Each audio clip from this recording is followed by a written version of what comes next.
show. I missed you guys. Do you know how exciting it is to be on this radio show? And I've been waiting impatiently. You're listening to your on air talent today. I am Arthie Moore, coming to you live from South Africa. Known as the visionary entrepreneur is what we're talking into for this season. This is season 4, and you're listening to episode 10. And my topic for today is the voice of a visionary in leading innovation. How does your innovative idea serve the world? Now, that is a beautiful topic that I love delving into because entrepreneurship is in my blood. I cannot think of doing anything else. And you know what's the brilliant part? I've never worked for anybody in my life. And that has been one of the most incredible experiences for me. That's helped me to have a different type of freedom and understanding of where you are at as an entrepreneur. So, as I speak into the last segment, there's a few areas that I want to delve into. Knowing that when you are listening to us right now live on www.ibgr.network, this is our radio station. We are more than just a call sign. We are a network. We are your guide. We are your support structure. We are here to walk alongside you on this journey called life as an entrepreneur. And that is why we're bringing to you delicious information, incredible stuff, fun stuff, things that most people love to talk about, but don't get a chance to actually just engage with you meaningfully. And we hope that as you listen into our segments, that we can add value and be of service to you in every way as well. So here I am back again talking about the voice of a visionary in leading innovation. And I want to talk into one of my businesses. I want to talk into the Celebrating Humanity International business. This is a company that I founded with a partner over 23 years ago. And being in South Africa, we were sitting on the threshold of a civil war. That is what we all thought, that is what we were led to believe. And the reason being is that we had a new president come into power. And in this country, we had something called apartheid, and we had a lot of injustices in this world where people were separated from each other. Now, many people ask me, what has that got to do with leading innovation? And it's simply this.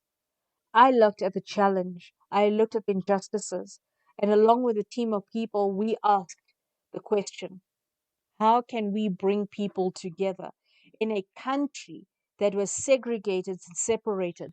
They were hurt in so many different ways that people did not trust each other.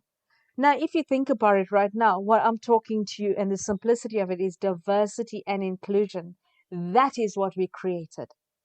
But that is what people wanted, diversity and inclusion. They wanted to understand how can we help people to connect.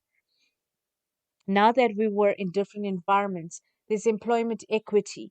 There's people coming together from areas within this country where they were previously disadvantaged, now being put into business environments that they didn't understand. They didn't have the tools or the techniques to actually grow into this business environment and understand the value system. I saw that. I saw that as a challenge, not as a problem. That was our country's problem. They didn't know how to like each other. They didn't know how to respect each other. I saw that as a challenge. And more than that, I saw it as opportunity. And within that opportunity, we had to work out how would we be different from all the other companies that sprung up automatically to fill the gap in the market, where the call from government was that the new laws demanded that everybody have diversity training where they understood each other. I looked at what can we do differently to build relationships amongst people? How can we engage with people and get them to the point where they built a professional business environment where they could understand that by connecting and communicating very effectively with each other, they could resolve conflict. They could create a business etiquette or culture that helped the business to grow. Now, that was coming from a point of view of being innovative, but in a different way. Now, innovation, remember what I said earlier on, it is not limited to just an idea. It was talking into an environment where we looked at where systems can play a role. Now, systems, massive. Now, think about it. If we could change the system and the way people adjusted to training and the way they received information, what did I have to do that was different in the way that I produced the material? And that was accelerated learning techniques. Now, there's an incredible author, and her name is Jeanette Voss, and she wrote the book, The Learning Revolution. I interacted with her over 23 years ago, and from that book, I learned about methodologies that would change the way I interacted and trained people, the way that I offered my services to people, the way I used music, and I used people's cultures, and I used food, and I used their sayings, and I went into people's homes and their pasts and the festivals and learned what was beautiful about them and used all of that incredible knowledge and put it together in a package, packaged it as a service, and that service became a product. That product is what I sold. And to date, I have never marketed this program. And see, there's the thing about innovation.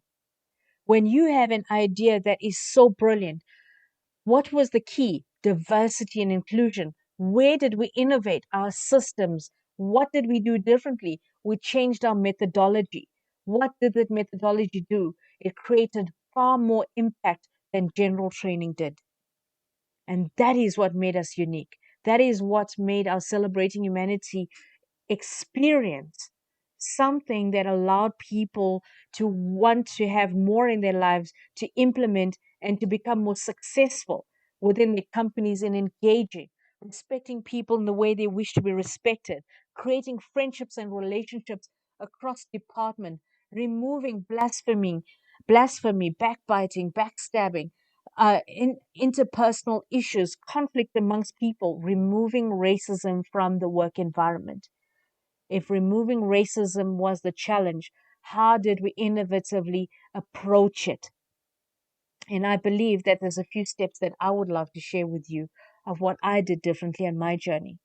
As I created this, I continuously challenged my own mind. I challenged my own thinking. I read more. I delved into more innovative ideas. I looked at methodologies that would help me to grow as well as my client to grow. So become more resilient in your approach. More than that, be fearless.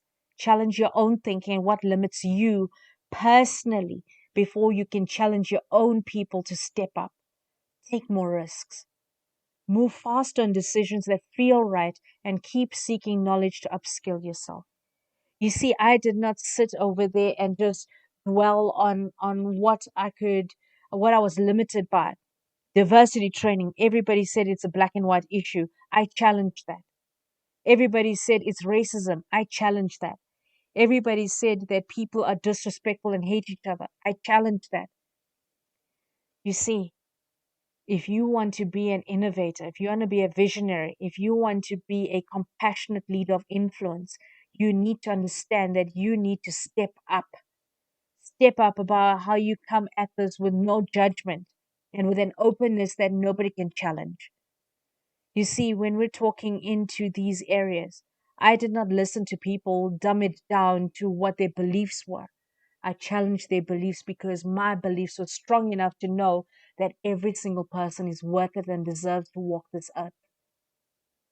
Every single person deserves to be loved, respected, and honored as a human being. That at the level of respect, all people are equal. Yes. You see, when you become strong in your beliefs, you can innovatively challenge the mindsets of people by adjusting your systems, your processes, your business strategy, the way you interact with people, your communication.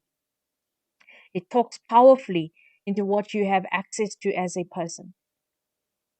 Here are some of the other areas I feel would really add value to you. Do not be afraid to push yourself with out of the box thinking. Don't limit yourself. Focus on core needs of the business whilst being creative for your clients. In fact, more than that, surround yourself with experienced as well as young minds to help you balance your flow of thought. You see, I believe in bringing in, and within my team, I have people who are 70 years old, and I have young people as young as 14 years old in our business. Every single one of them brings tremendous value. And then when you look at some of the other areas, build your core team to support your ideas or challenge you to be better than you thought possible. Your core team is not there to sit there and suck up to you and say, yes, yes, yes, yes. You don't want yes men around you. You want somebody to say, have you thought about it this way? Why did you think of it that way? What are you doing differently? How will this help other people? You want people who will challenge you. That's the difference. Injustice can be tackled in ways you did not think possible. From writing articles, creating podcasts, YouTube videos, Facebook Lives, webinars, summits, online training, keynote speaking opportunities, physical training. Come on, people. There are so many ways to impact and innovate. You are unstoppable. You will be unstoppable as long as you believe it. Now, in the upcoming episodes, I am so excited that I'm going to share some ideas, methodologies, and other creative solutions that I've been experimenting with and that I've been using effectively in my own business. You are listening to Arthie Moore. I'm your host for today, co-founder of Key Leadership Institute, alongside my fabulous other co-host, co-founder, Jan Roberts. I'm also the founder of Celebrating Humanity International. If you want to know more information about me, you are welcome to go to IBGR website and check out my profile there, or catch me on www.kileadership.com. I'm on Twitter, Instagram, Facebook, as well as and LinkedIn on Arthie Moore. That is as straightforward as it gets. So catch me wherever you can. I'm looking forward to next week. Last week I spoke about the global entrepreneur encourages diversity and inclusion. Next week we're going to be talking about something even more fantastic. I cannot wait to see you. But until then, take care and have fun.